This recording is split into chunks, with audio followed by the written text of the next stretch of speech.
లో 2 సార్లు విరామం తీసుకోవాల్సి వచ్చిందన్నారు నటి సోనాలి బింద్రే. తాజాగా ఓ ఇంటర్వ్యూలో మాట్లాడిన ఆమె నటన అంటే తనకెంతో ఇష్టమని, 8వ నెల గర్భిణీగా ఉన్నప్పుడు కూడా షూటింగ్ లో పాల్గొన్నట్టు తెలిపారు. నేను మాతృత్వపు దశను పూర్తిగా ఆస్వాదించాను. ఓ సినిమా సీక్వెల్ లో నటించే సమయంలో నేను ప్రెగ్నెంట్ అని తెలిసింది. అయినా విరామం తీసుకోలేదు. 8 నెలల పాటు రోజు షూటింగ్ కి వచ్చేదాన్ని. బిడ్డ కదలికలు తెలుస్తూ ఉండేవి. నా లోపల ఉన్న బిడ్డకు నేనేమైనా ఇబ్బంది కలిగిస్తున్నానా అనిపించింది. ఏం జరుగుతుందో తెలియలేదు. పనే ముఖ్యం అనుకున్నాను. దాదాపుగా డెలివరీ సమయం వరకు నటించాను. బిడ్డకు జన్మనిచ్చిన తర్వాత విరామం తీసుకున్నాను. అప్పటి వరకు నటిగా నా బాధ్యతలు ఎలా నిర్వర్తించానో తల్లిగా కూడా నిర్వర్తించాలి కదా, అందుకే విరామం తీసుకున్నాను. మాతృత్వాన్ని ఆస్వాదించాను. ఆ తర్వాత టీవీ షో ద్వారా ప్రేక్షకులను పలకరించాను. అయితే ఆ షో చేస్తున్నప్పుడే క్యాన్సర్ నిర్ధారణ అయింది. దీంతో కెరీర్ కు మరోసారి బ్రేక్ పడింది అని చెప్పారు సోనాలి బింద్రే. ఇక క్యాన్సర్ కు చికిత్స తీసుకున్న సమయంలో బాలీవుడ్ స్టార్ హీరో సల్మాన్ తనకెంతో ధైర్యాన్ని ఇచ్చారని సోనాలి తెలిపారు. న్యూయార్క్ లో తన చికిత్స ఎలా సాగుతుందని రోజు ఆరా తీసేవారని గుర్తు చేసుకున్నారు. 2 సార్లు న్యూయార్క్ కు వచ్చిన తనను పరామర్శించినట్లు చెప్పారు. ఇక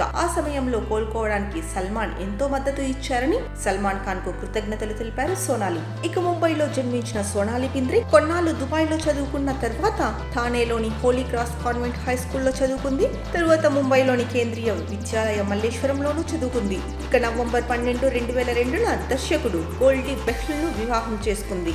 సోనాలి ఓ ఇంటర్వ్యూలో మాట్లాడుతూ తనకు తమిళ భాష అంటే చాలా ఇష్టమని చెప్పింది. సోనాలి బింద్రే నటి మాత్రమే కాదు, మోడల్ కూడా.